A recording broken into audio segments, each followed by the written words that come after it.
Hello friends, आज हम class 7 के ज्योग्राफी थर्ड चैप्टर पे बात करने जा रहे हैं, आवर चेंजिंग अर्थ। तो आइए शुरू करते हैं।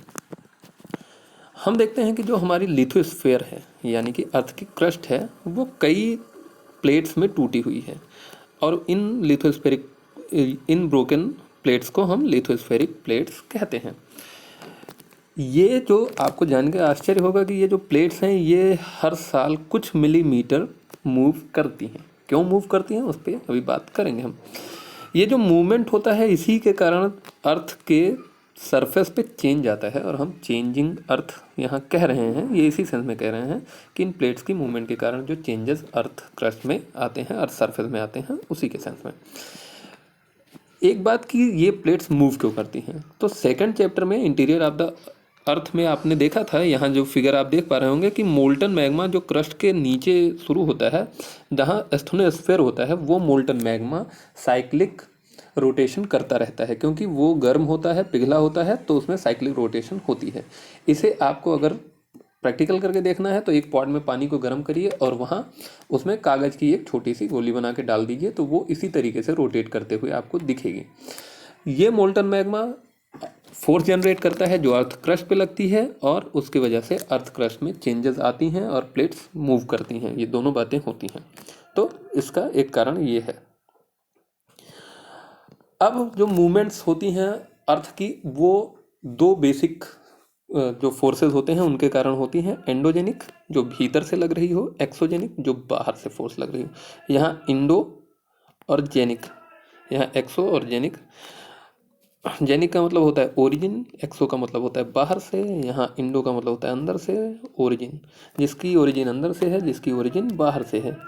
अब आप देखेंगे कि जो इंडोजेनिक फोर्स है वो अर्थ के भीतर से काम करती है, इसीलिए इसको इंडोजेनिक फोर्स कहते हैं, जैसे मोल्टन मैग्मा के कारण जो फोर्स जनरेट होती है। एक्सोजेनिक फोर्सेस वो फोर्सेस हैं जो अर्थ क्रस्ट पे, अर्थ सरफेस पे बाहर की तरफ से लगती हैं। जैसे विंड है, विंड क्या करती है आप देखते हैं गर्मियों के दिनों में या जब भी हवा चलती है तो धूल उड़ते हुए आप देखते हैं, वो एक तरीके की फोर्स है। इसी तरीके से पानी बहता है, नदी बहती है तो अपने साथ मिट्टी को काट के ले जाती है, या और भी ग्लेशियर हो सकता है, या सी वेव्स हो सकती हैं। तो इनके बारे में हम सोच सकते हैं, आगे इस पर बात भी करेंगे हम। ये फोर्सेस मिलके अर्थ के सरफेस को चेंज कर रही होती हैं। अगर अर्थ की मूवमेंट्स को हम और डीप में जाके स्टडी करें तो यहाँ इंडोजेनिक फोर्सेस और एक्सोजेनिक फोर्सेस दो फोर्सेस होती हैं जो अर्थ में मूवमेंट करती हैं, अर्थ सरफेस में, जो जिनके कारण मूवमेंट होता है। इंडोजेनिक फोर्सेस को फर्दर हमने सडन फोर्सेस और डिस्ट्रॉफिक फोर्सेस में क्लासीफाई किया है। सडन फोर्सेस जो बहुत तेज़ी से अचानक बदलाव लाती हैं, जैसे अर्थक्वेक, जैसे वॉल्केनो और लैंडस्लाइड्स। तो ये तीन सडन फोर्सेस हैं। डिस्ट्रॉफिक फोर्सेस में बिल्डिंग माउंटेन्स इसका सबसे इम्पॉर्टेंट हिस्सा है, क्योंकि ये स्लो होता है, एक तरीके से ये धीरे धीरे काम करता है और चेंजेस काफ़ी दिनों बाद दिखते हैं हमें। जो एक्सोजेनिक फोर्सेस है उसमें basically erosional and depositional work होता है, जैसे रिवर कहीं से मिट्टी को काटती है, इरोजन करती है और कहीं ले जाके डिपॉजिट करती है। विंड भी कहीं से मिट्टी को उड़ाता है और कहीं और ले जाके डिपॉजिट कर देता है। इसी तरीके से सी वेव्स भी ये काम कर रही होती हैं और ग्लेशियर्स भी ये काम कर रहे होते हैं। आगे हम इन पे एक एक करके बात करेंगे। यहाँ हम बात करते हैं वॉल्केनो की, जो सडन फोर्स में आता है। इंडोजेनिक फोर्सेस के सडन फोर्सेस का पार्ट है। वॉल्केनो इज अ वेंट, एक ओपनिंग है in the earth crust through which molten materials erupt suddenly. एक ऐसी नली होती है, एक ऐसी ओपनिंग होती है अर्थ के भीतर से आ रही होती है बाहर की तरफ, जिससे मोल्टन जो मैग्मा होता है, जो मोल्टन मटेरियल होता है, वो सडनली बाहर इरप्ट करता है। यहाँ आप फिगर देख पा रहे होंगे, ये जो रेड दिख रहा है ये मोल्टन मैग्मा है। ये वेंट जो दिख रही है यही नली है वॉल्केनो की, और जो इसी से जो होके बाहर आ रहा है इसको वॉल्केनो कहते हैं। तो ये वेंट है, ये क्रेटर है जहाँ से वॉल्केनो बाहर आता है। गैसेस और ऐश और उसके साथ बहुत सारे मटेरियल्स भी बाहर आते हैं जब इरप्ट होता है वॉल्केनो। लावा, ये जो मैग्मा भीतर होता है, जब हम धरती के भीतर होता है तो इसे मैग्मा कहते हैं, जब बाहर आ जाता है तो इसको लावा कहते हैं। लावा धीरे धीरे धरती पर फैलने लगता है और ये अर्थ की क्रस्ट है जिसको तोड़ के ये बाहर आ रहा होता है। मेंटल से ओरिजिनेट होता है वॉल्केनो, इसका ध्यान रखना है। मेंटल से इसलिए क्योंकि मैग्मा जो होता है एस्थेनोस्फीयर में होता है और एस्थेनोस्फीयर मेंटल का ही पार्ट होता है। तो ये वॉल्केनो की डिस्क्रिप्शन है। आगे अर्थक्वेक पे हम बात करते हैं, जो नेक्स्ट सडन फोर्स है अर्थक्वेक। और एक और बात कर लें यहाँ पे पीछे कि वॉल्केनो के इरप्शन से भी बहुत सारी नई नई तरीके की लैंडस्केप बनती हैं। जैसे वॉल्केनो इरप्शन से माउंटेन भी बनता है, वॉल्केनिक माउंटेन होता है, और वॉल्केनिक इरप्शन से प्लेन्स भी बनते हैं कई बार। जैसे डेक्कन प्लेटू जो बना है हमारे यहाँ, वो भी वॉल्केनिक इरप्शन की वजह से बना है। तो इस तरीके के कई लैंडफॉर्म बन जाते हैं वॉल्केनिक इरप्शन के कारण। अर्थक्वेक भी चेंज लाता है अर्थ की क्रस्ट में, अर्थ के सरफेस में। ये भी बहुत तेज़ी से बदलाव लाता है। लिथोस्फेरिक प्लेट्स मूव जब करती हैं तो सरफेस वाइब्रेट करती है। जो अर्थ की सरफेस है वो वाइब्रेट करती है जब प्लेट्स मूव करती हैं। यहाँ पे आपको 2 प्लेट्स मूव करते हुए दिख रही हैं। इसके कारण जो वाइब्रेशन होता है वो वेव्स को जनरेट करता है, और उन वेव्स की वजह से अर्थ के क्रस्ट में चेंजेस आते हैं, और इन्हीं वाइब्रेशंस को हम कहते हैं अर्थक्वेक। अर्थक्वेक में ध्यान देने वाली बात यह है कि ये बहुत कैटास्ट्रॉफिक होता है। इससे बहुत ज़्यादा डेथ्स होती हैं, कई बार बहुत सारी वेल्थ का नुकसान होता है, और सरफेस में भी बहुत सारे चेंजेस आ जाते हैं। कई बार वो फ्रैक्चर्स हो सकते हैं, कई तरीके के क्रैक्स हो सकते हैं, ये सब होता है। इंडिया के सेंस में अगर हम अर्थक्वेक की बात करें तो सबसे जो इम्पॉर्टेंट फिगर निकल के आता है वो 2004 में भुज गुजरात में 2004 में एक अर्थक्वेक आया था, जिसकी इंटेंसिटी बहुत ज़्यादा थी और उसकी वजह से बहुत सारी डेथ गुजरात में हुई थी। जब अर्थक्वेक जनरेट होता है तो अर्थक्वेक जहाँ से सबसे पहले उसका जो सेंटर होता है उसको हम फोकस कहते हैं, जहाँ से वो ओरिजिनेट होता है। उसके बाद जहाँ सबसे पहले उसकी वेव आती है वो लॉन्गिट्यूडनल डायरेक्शन में सबसे ऊपर जो उसके बिल्कुल नज़दीक का पॉइंट होता है अर्थ सरफेस पे, उसे हम एपिसेंटर कहते हैं। इसके अलावा ये प्लेट बाउंड्रीज आपको दिख रही हैं, और जो अर्थक्वेक की वेव्स होती हैं वो कुछ इस तरीके से चलती हैं, यानी कि वो सारी डायरेक्शन में मूव कर रही होती हैं।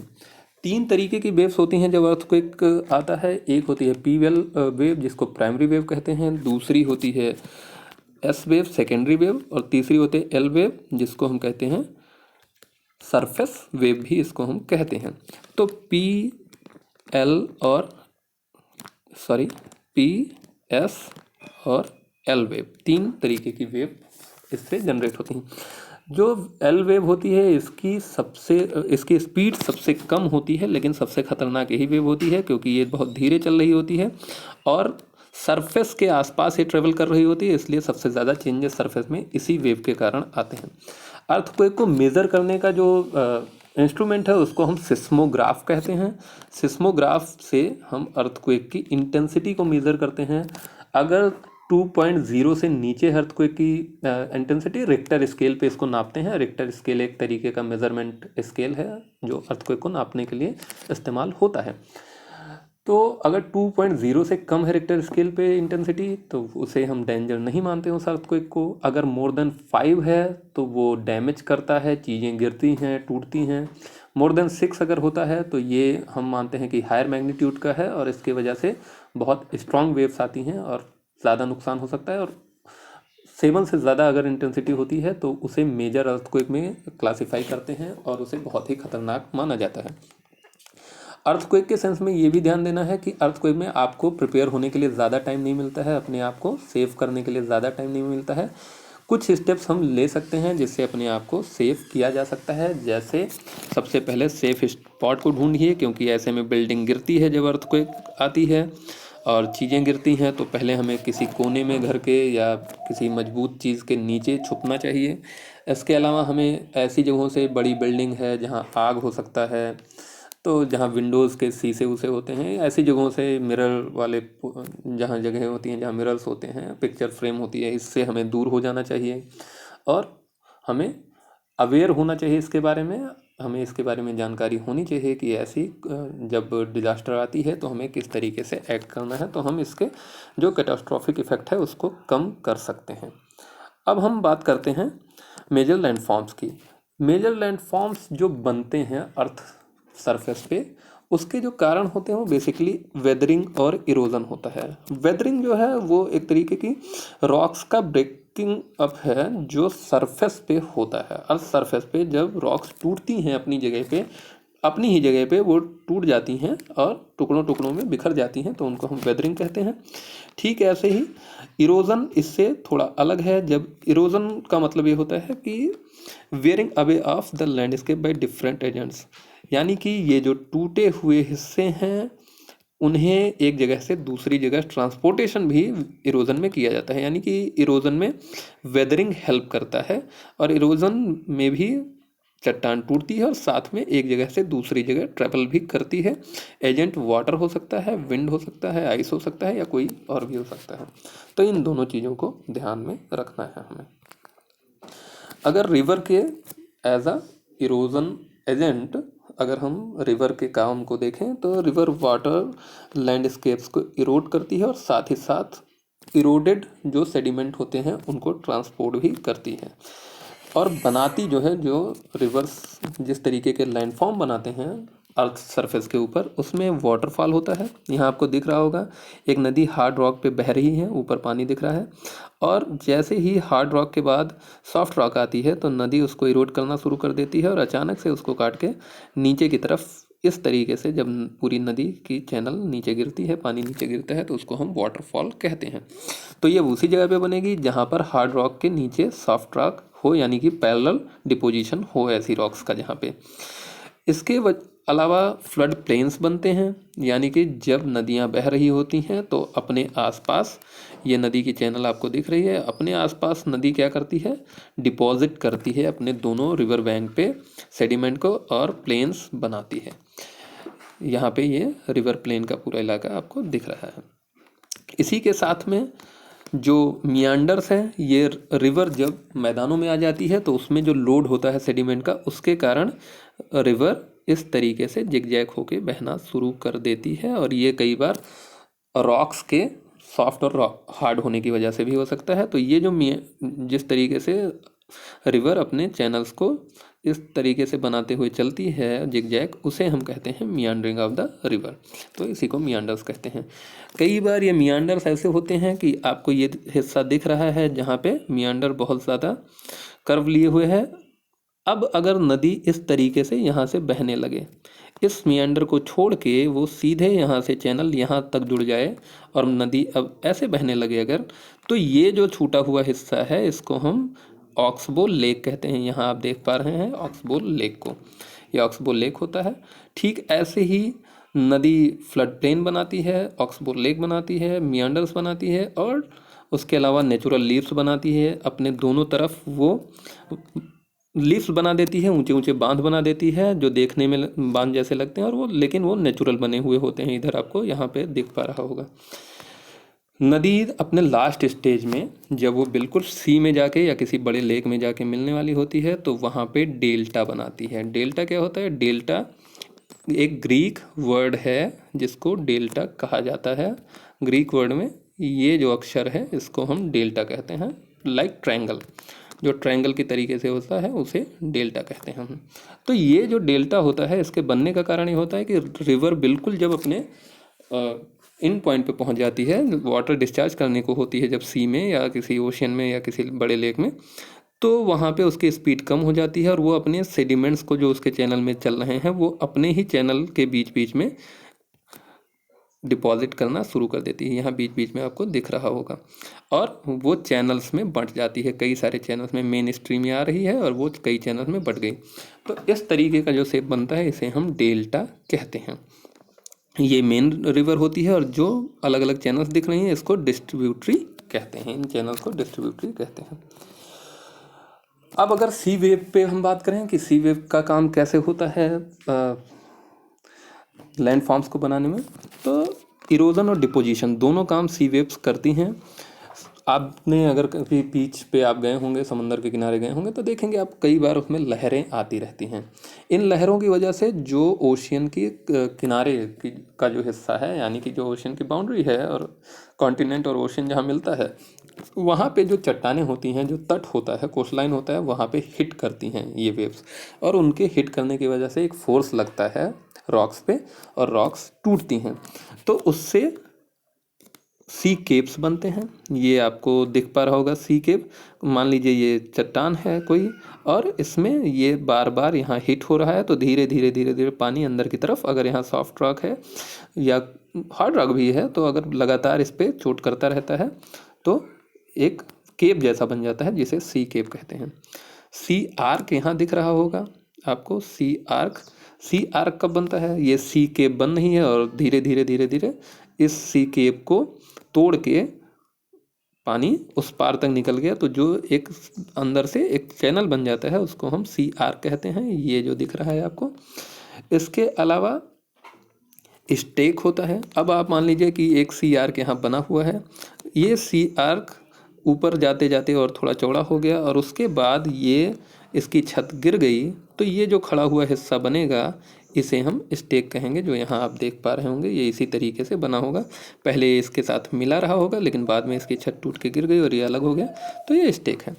सी क्लिफ, ये जो आपको ढाल दिख रही है अचानक से, ये हो सकता है पहले जेंटल रही हो स्लोप, लेकिन सी ने इसको तोड़ तोड़ के क्लिफ बना दिया है, बिल्कुल खड़ी ढाल बना दी है। तो ये कुछ जो लैंडफॉर्म्स हैं, इरोजनल लैंडफॉर्म खास करके सी के, वो हैं।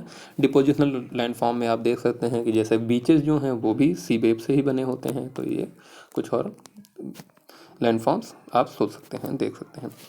अब अगर नए एजेंट की बात करें हम, वर्क ऑफ आइस की, बर्फ़ कैसे इरोजन, कैसे डिपोजिशन करता है, लैंडफॉर्म्स को कैसे क्रिएट करता है अर्थ सरफेस के ऊपर। तो ग्लेशियर रिवर की आइस होती है, यानी आइस की रिवर होती, सॉरी, यानी कि बहुत बड़ी मात्रा में जब बर्फ़ एक जगह पे इकट्ठी होती है और वो धीरे धीरे स्लोप के सहारे नीचे आ रही होती है मेल्ट होके, तो उसे हम ग्लेशियर कहते हैं।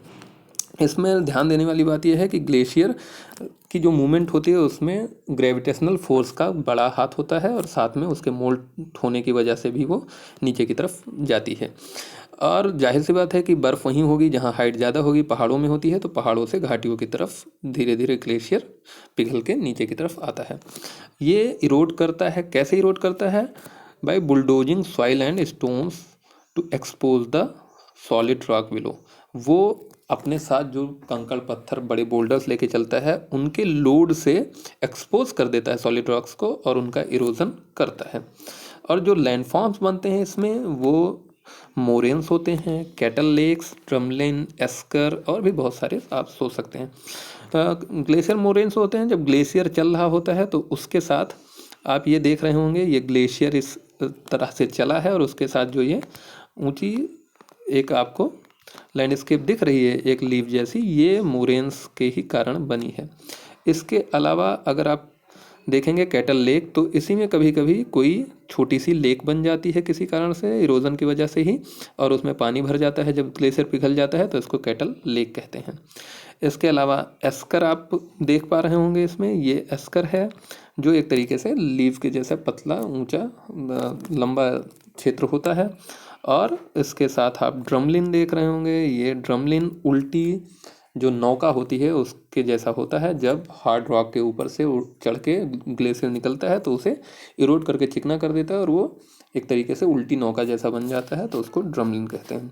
तो ये कुछ खास फीचर्स थे जो ग्लेशियर बनाता है। इसके अलावा अगर हम विंड को से देखें कि किस तरीके से विंड लैंडफॉर्म्स को क्रिएट करता है, तो ये भी इरोजनल और डिपोजिशनल दोनों तरीके के लैंडफॉर्म बनाता है, खास करके डेजर्टिक और सेमी एरिड रीजन में, क्योंकि विंड वहीं काम करेगा जहाँ पे मॉइस्चर कम होगा, वहाँ ज़्यादा काम करेगा, वहाँ अच्छे से विंड का इरोजनल प्रोसेस और डिपोजिशनल प्रोसेस दोनों काम करता है। इसमें जो इरोजनल लैंडफॉर्म्स होते हैं उसमें इरोजन से जो बनते हैं विंड के, मशरूम रॉक यहाँ पे आप देख पा रहे होंगे। ये ऐसा इसलिए बना है क्योंकि ऊपर हार्ड रॉक होगी और नीचे सॉफ्ट रॉक है। हवा कुछ ऊंचाई तक ही इरोजन करती है क्योंकि अर्थ सरफेस से कुछ ऊंचाई तक ही ज़्यादा हवा होती है, तो इस इलाके को इसने ज़्यादा इरोड किया है और ऊपर की चट्टान मशरूम के जैसे लग रही है देखने से। फिर ज्यूजन होता है, इस तरीके से इरोजन से बनता है। यारडांग एरिड रीजन में बीच बीच में इस तरीके के लैंडफॉर्म बनाती है हवा। फिर आपको यहाँ पर बहुत सारे बरखांस दिख रहे होंगे, बालू के टिब्बे होते हैं ये, बालू के एक जगह पे सैंड इकट्ठी हो जाती है तो उसको हम सैंड ड्यून्स कहते हैं। बरखान थोड़ा सैंड ड्यून्स का अलग मॉडल है जिसमें दो एजेस होते हैं, यहाँ पे आप इस वाली फिगर में देख पा रहे होंगे। लीनियर ड्यून्स हैं, पैराबोलिक ड्यून्स हैं, स्टार ड्यून्स हैं, तो ये सब अलग अलग तरीके के सैंड ड्यून्स बनते हैं। और इसके अलावा जो ये सब डिपोजिशनल लैंडफॉर्म्स हैं विंड के। इसके अलावा एक बहुत इम्पॉर्टेंट जो डिपोजिशनल लैंडफॉर्म है विंड का वो है लोएस्ट प्लेन। लोएस्ट प्लेन में होता ये है कि हवा उस जगह से जहाँ सैंड इकट्ठा होता है, जहाँ पे सैंड ज़्यादा होता है, जैसे किसी हॉट डेजर्ट से उड़ाती है सैंड को और कहीं ले जाके डिपॉजिट कर देती है। और लोएस्ट का जो मैदान होता है वो फर्टाइल भी होता है। तो चाइना का लोएस्ट का जो प्लेन है वो बहुत फेमस है इस मामले में, बहुत फर्टाइल प्लेन है। तो ये कुछ खास विंड के द्वारा बनाए गए लैंडफॉर्म्स थे। तो आज के लिए इतना ही। Thank you. उम्मीद करता हूँ कि आप लोगों को ये चैप्टर अच्छे से समझ में आया होगा। नेक्स्ट पार्ट में आज ये कंप्लीट चैप्टर हमने कवर किया है। नेक्स्ट वीडियो में हम नए चैप्टर के साथ फिर से आपके सामने होंगे। Thank you.